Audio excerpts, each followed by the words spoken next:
Next, we have Olu Fashanu, tackle out of Penn State. He's 6'6", 320 pounds. He left 0 sacks on 382 pass blocking snaps. My biggest thing is, like, I think he's a very well-rounded athlete, and he's super dominant in both run blocking and pass blocking.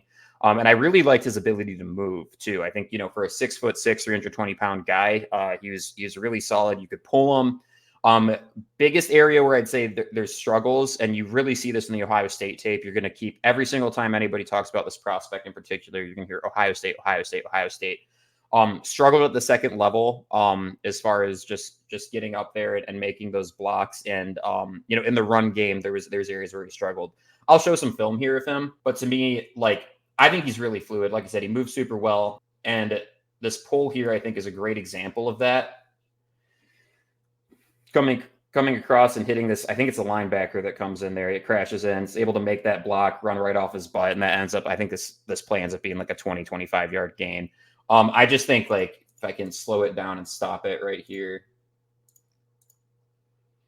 his ability to make that pull, anchor up, like, gets wide feet, strong base, and is just there to make that block. Like, that is not an easy play to make whatsoever.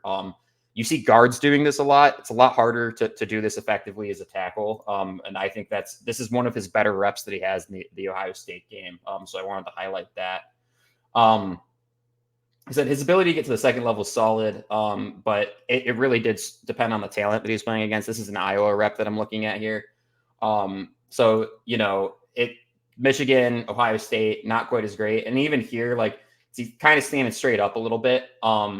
I think most of this stuff, though, is pretty overplayed with him as a prospect. I tend to be a pretty big fan of his for the reps that I have watched. Like I said, a little inconsistent in the run game against some of the higher tier talent, but pass game, man, I struggled to find a bad rep against both Ohio State and Michigan. Like, his ability to anchor, leg placement, feet under him, he was locking guys up. He's really, really talented.